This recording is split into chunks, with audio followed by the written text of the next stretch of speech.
Санхүү эдийн засгийн их сургуулиас одоо баг уламжлал болж байна да.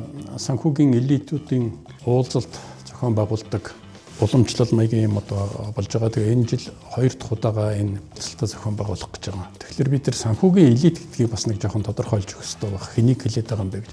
Санхүүгийн элит гэдэг маань бол олон улсад хүлээн зөвшөөрөгдсөн санхүүгийн мэргэжлийн хүмүүс шүү дээ. Тэгэхээр нөгөө CFA гэж байж байна, ACCA гэж байж байна, CGMA гэж байж байна, CIA гэдэг одоо нөгөө дотоод аудитын асуудал эсвэл нөгөө мэрэгдсэн менежментийн аккаунтинг гэж ярьдаг тэр мэрэгчлэр одоо ингээд зэрэг авчихсан байгаа хүмүүс. Энэ хүмүүс маань зүгээр нэг үндсэн одоо тэр нэгтлэн өнтер гэж одоо эдийн засгчхээс илүү бүр ингээд нарийн авчилсан нарийн одоо мэрэгсэн хүмүүсийг л бид нар санхүүгийн элит гэж хэлээд байгаа шүү дээ.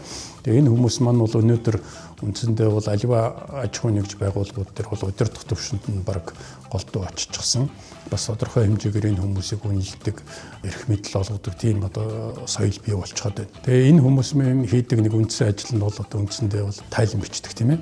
Тухайлбал жилийн тайлангаа гаргаж ирэх ёстой, нэгдсэн тайлан гаргаж ирэх ёстой. Тухайлбал одоо тэр transfer pricing report гэдэг үнийн асуудлаар тайлан бичих ёстой.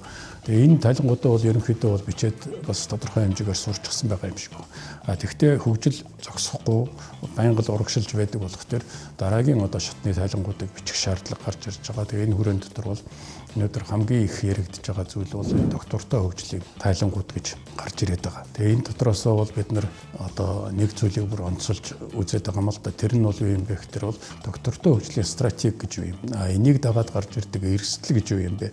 Тэр нь бизнест ямар одоо нөлөө үзүүлдэг, ямар импакт үзүүлдэг юм бэ гэдэг асуудал байж байгаа. Тэгээ энэ чиглэлээр бол энэ саяны одоо санхүүгийн элит болж байгаа энэ хүмүүс маань бол тайлан бичиж тэрийгээ бол одоо банкч байд юм уу эсвэл одоо аж ахуйн нэгж байд юм уу үйл ажиллагаанд нь бол удирдлага болгоод явах учиртай юм. Тэгэхээр санхүү эдийн засгийн их сургуулиас энэ жил доктортой хөгжлийн тайланг хэлэлцүүлье гэж бодсон. Өөрөөр хэлэх юм бол энэ тайланг дотор тэр стратеги гэдэг чинь чухам юу юм?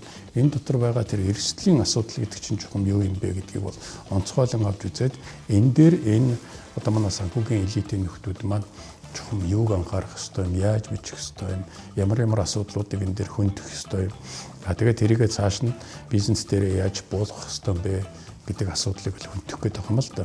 Тэгээ энэ утгаараа энэ санхүүгийн элитүүдийн уулзалт энэ удаагийн одоо арга хэмжээний үндсэн сэдв нь бол энэ тайланг авч хэлцэх асуудал байнамаа. Тэгээд энэ арга хэмжээнд та нар маань бүгдээрээ оролцоорой. Яг гэвэл та нар бол санхүүгийн элитүүд, та нарын ярьж байгаа хэлж байгаа юм энэ дээр гаргаж байгаа одоо тэр ерөнхий чиг хандлагч бол бусад аж ахуйн нэгж байгууллагууд руу доош доошоо ингээд цаашдаа хөндлөгдөд, хөтлөгдөд явдаг тийм соёл бий болно гэж ойлгож байгаа.